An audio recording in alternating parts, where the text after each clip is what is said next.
Chapter 2. God's anger at sin. The Lord in his anger has cast a dark shadow over beautiful Jerusalem. The fairest of Israel's cities lies in the dust, thrown down from the heights of heaven.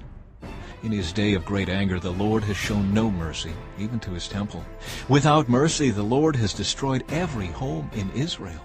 In his anger, he has broken down the fortress walls of beautiful Jerusalem.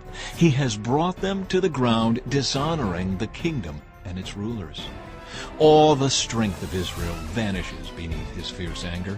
The Lord has withdrawn his protection as the enemy attacks. He consumes the whole land of Israel like a raging fire. He bends his bow against his people as though he were their enemy. His strength is used against them to kill their finest youth. His fury is poured out like fire on beautiful Jerusalem. Yes, the Lord has vanquished Israel like an enemy. He has destroyed her palaces and demolished her fortresses. He has brought unending sorrow and tears upon beautiful Jerusalem. He has broken down his temple as though it were merely a garden shelter. The Lord has blotted out all memory of the holy festivals and Sabbath days. Kings and priests fall together before his fierce anger. The Lord has rejected his own altar. He despises his own sanctuary. He has given Jerusalem's palaces to her enemies. They shout in the Lord's temple as though it were a day of celebration. The Lord was determined to destroy the walls of beautiful Jerusalem. He made careful plans for their destruction, then did what he had planned. Therefore the ramparts and walls have fallen down before him. Jerusalem's gates have sunk into the ground. He has smashed their locks and bars. Her kings and princes have been exiled to distant lands. Her law has ceased to exist. Her prophets receive no more visions from the Lord. The leaders of beautiful Jerusalem sit on the ground in silence. They are clothed in burlap and throw dust on their heads. The young women of Jerusalem hang their heads in shame. I have cried until the tears no longer come. My heart is broken. My spirit is poured out in agony as I see the desperate plight of my people. Little children and tiny babies are fainting and dying in the streets. They cry out to their mothers, "We need food and drink." Their lives ebb away in the streets like the life of a warrior wounded in battle. They gasp for life as they collapse in their mother's arms. What can I say about you?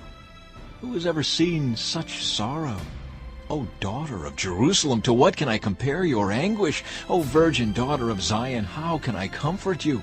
For your wound is as deep as the sea. Who can heal you?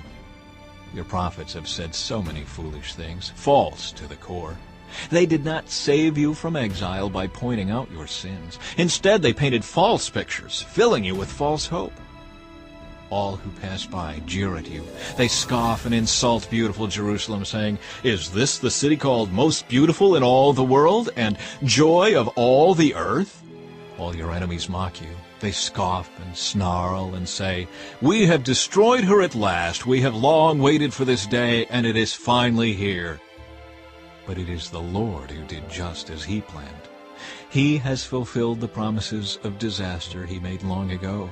He has destroyed Jerusalem without mercy. He has caused her enemies to gloat over her and has given them power over her. Cry aloud before the Lord, O walls of beautiful Jerusalem.